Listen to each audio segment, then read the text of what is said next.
Hello, welcome to Locked on Sharks, the premier hockey podcast of your favorite tanking team in the Bay Area. And we have another back-to-back. I feel like the Sharks just only play back-to-back. So we have Ian McLaren from Locked on Bruins going to come in. We're going to discuss how these teams' seasons have gone so far and why the Bruins are just going to beat down the Sharks. So all that and more on this special Saturday edition of Locked on Sharks.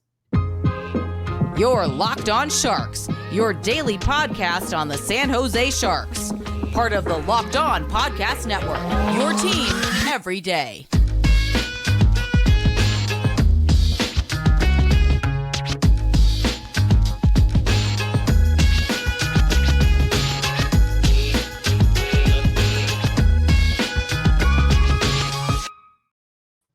I'm your host, JD Young, contributor for the Fin at San Jose Hockey Now, and with me to preview the Sharks Bruins, Ian McLaren. Ian, how's it going, buddy? I'm good. How are you? Good to chat. Yeah, it's been you've been on Locked On since like day one. Yep. We worked together way back in Fear the Fin when Ryan Merkley was a hope and a dream, and this is the first time we've actually gotten to do this, which is kind of weird, but yes. Yeah, it's fun. I remember. Doing some stuff for the Sharks on SB Nation, covering Ryan Merkley, and that transitioned to me jumping over to doing some Blackhawks prospects because Merkley was traded from the Guelph Storm in the year they won the OHL championship. Bit of a addition by subtraction there, I guess. Yes, maybe it'll happen for San Jose. Yeah, no, not anytime soon. So. Yeah, so the Sharks and the Bruins, they get to play twice a year. Once in San Jose, and I think there are a couple weeks they'll be playing again in Boston here. And of course, these teams have a lot of history with going back to the Joe Thornton trade. The Bruins, of course, laundered Martin Jones. We got a first-round pick out of that for the San Jose. But this kind of season for the Bruins, they have come out and been one of, if not the best team in the NHL. How are they doing it? I mean, that's a great question. A lot of people coming into the season thought that they were going to maybe take a bit of a step back or at least struggle out of the gate with some pretty key injuries to begin the season in Charlie McAvoy and Brad Marchand. But it's quite the opposite, actually. They have been pretty much the best team since day one, and they'll play tomorrow night in San Jose. They're 34-4 after beating the Kings on Thursday, and I think Jim Montgomery has a lot to do with it. He has come in and he's he's not reinvented the wheel. He even said that when he was hired. Like, it's already a pretty good team. They had a very good regular season last year, but he's put some different twists on how they play, especially at 5-on-5. And, with Patrice Bergeron coming back, David Krejci coming back, it's a super deep team up front. And they're also pretty motivated to make good on this kind of, I don't want to call it a last dance opportunity, but that's kind of what it is. They're trying to win another cup before these guys are kind of aged out from being as good as they continue to be. Yeah, I mean, I think, you're looking at like the way this team scores, it's a lot of guys contributing, right? And I know DeBruska's out right now, but you have, Bergeron's got 15 goals. DeBruska's got 16 goals. Hall's got 13. Krejci's got 10. Marchand's got 11. And then Pastrnak, who's setting the world on fire right now with 27. Yeah. This is a team that can score from many different lines and many different people. And that's what makes them so good, right? Maybe Hall's having a little bit of a bad night. Okay, cool. Pastrnak. Maybe Pasternak's having a little bit of a bad night. Somebody else can step up and score. And, it's unlike the Sharks where it's basically, hey, Timo, hey, Art Carlson, please do your thing tonight. If not, we have no chance of winning this game. Yeah, I mean, you saw that even the other night against the Kings. It was a guy, Trent Frederick, who scored a couple goals to give them the edge over the Kings. And with DeBrusk injury, there's kind of been like a trickle up effect where they have the luxury of, your top right winger is hurt. you can put David Pastrnak up there. He had been playing the second line for most of the season so far.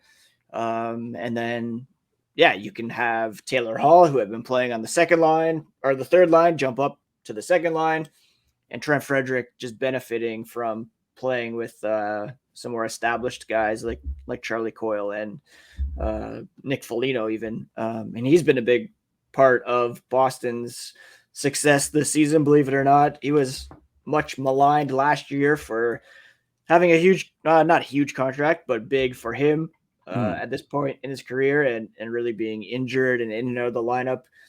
But he's kind of been labeled as the captain of the bottom six for the Bruins, and he's taken some of these younger guys like Frederick under his wing and really he's a guy who doesn't have a cup to his name at this point, and he's super motivated to get that on his resume in Boston specifically. So that can't be understated as well. His impact, former captain on a different team and now jumping into the Bruins and complementing the leadership group that they have there. That's already pretty strong. Yeah, I mean, this team is strong and, up and down the lineup, especially in the forward group where, it's like I said, any night somebody could step up and kind of help this team out. So, and I think kind of comparing it to the Sharks, right?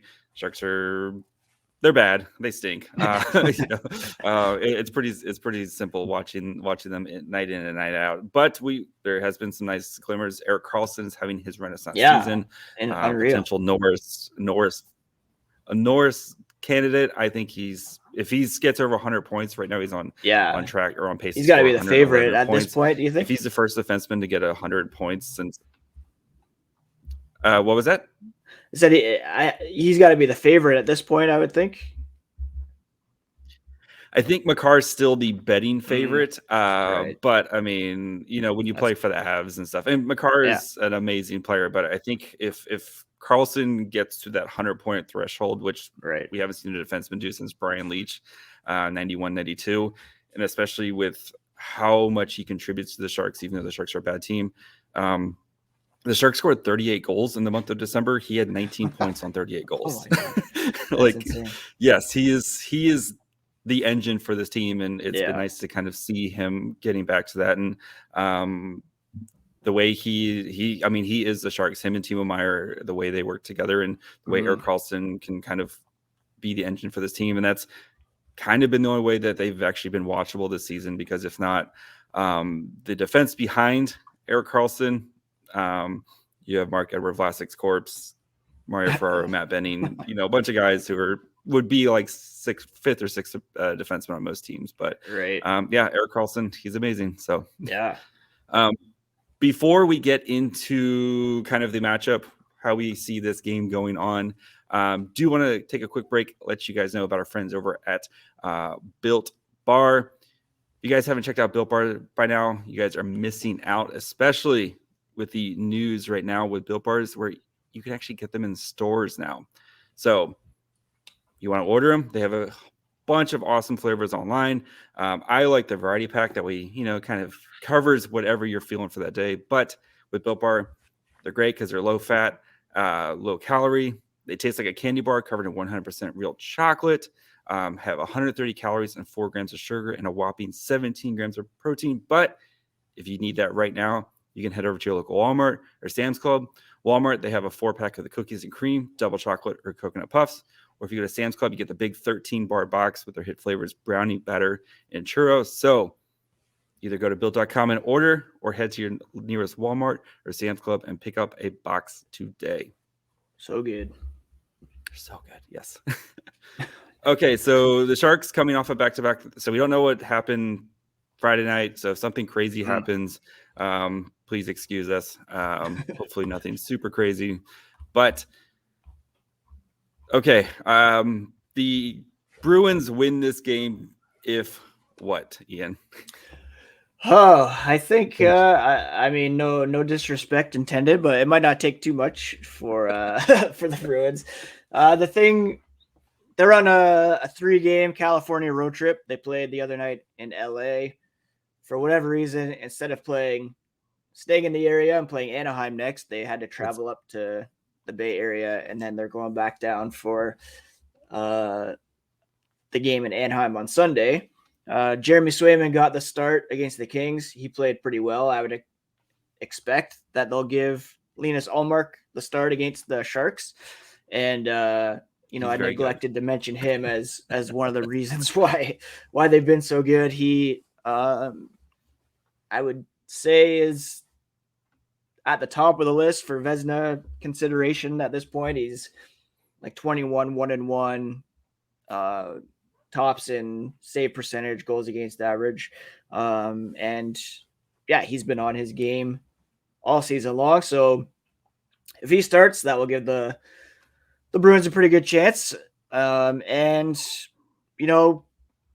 again, they are without Jake DeBrusk. They always have this kind of next man up mentality. So usually when they have a key injury, it seems to spark some of the guys further down the lineup to, not rely on those star players and to kind of make their own contributions. We saw that, like I mentioned, with Trent Frederick.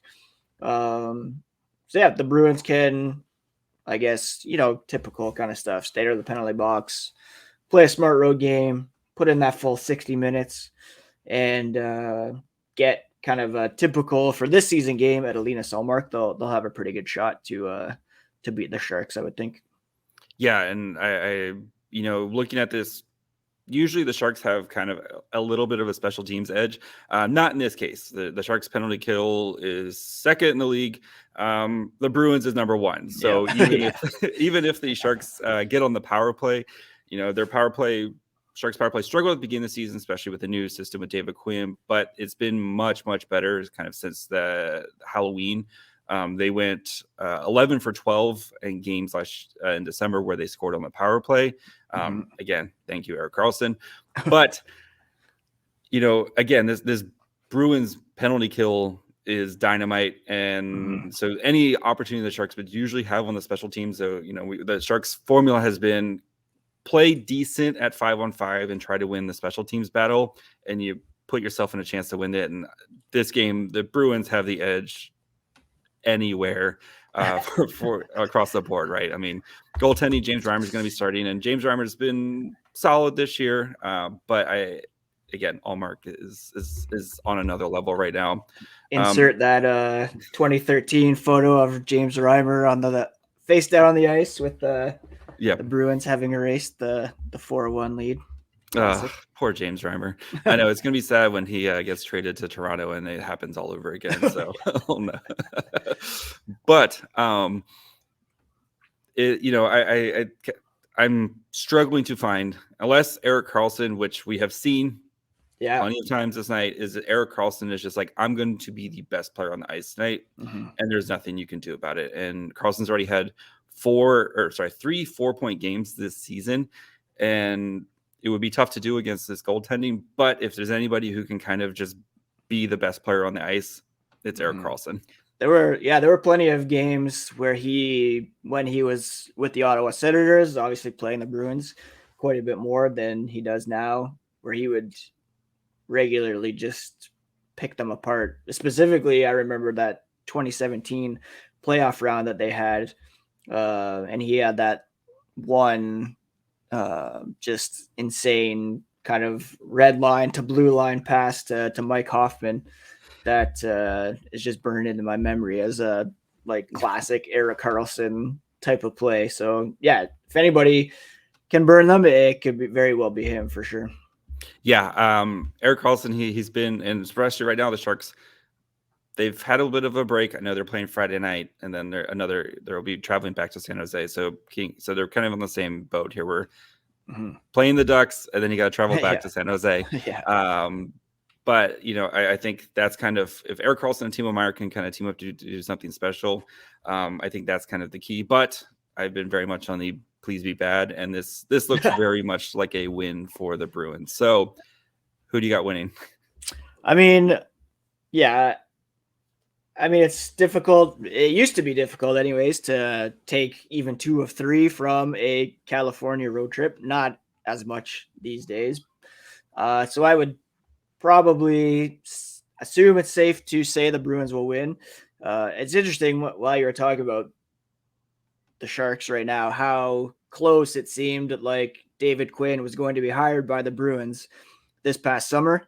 Instead, they elected to go with Jim Montgomery, and everybody is pretty happy with that. So, not that it's a fair comparison, but it'll be interesting to see kind of what a David Quinn coached team looks like, and kind of what the Bruins may have looked like this season. But yeah, I'm going to say the Bruins will probably take it. I'll go as far as to say it'll be 4-1 in honor of James Reimer. Yeah, I'll go 5-1 Bruins, but Okay. I think Carlson gets a point to continue his point streak. He's up to 14 straight games. Insane. So yeah, I think he continues his point streak and saves the point streak, but I think this is a pretty easy win for the Bruins. They'll be able to roll all four lines, and the depth on the Bruins is just, like I said, there's no way the Sharks can kind of match that unless Carlson or Timo, one of those guys, does something crazy. So yes. But yeah, I mean, going quickly with the David Quinn thing, I mean, it's pretty interesting where that could have been. A lot of people were not fans of the David Quinn hiring here in San Jose, especially how his time with the Rangers ended, but right. He's actually been I've been really impressed with him, especially with the lack of talent the Sharks have. They've been competitive in most games. They've kind of threaded the needle of, okay, I'm going to be fun and interesting, but I'm still going to lose games. Which is, I think, the perfect tank of instead of just watching in a Connor Bedard draft year. That's the perfect mix for sure. Yeah, so at least be entertaining and make it so I don't want to turn off my TV after 7 minutes into the game. Yeah. But I mean, the test will be when the Sharks start to integrate their young players.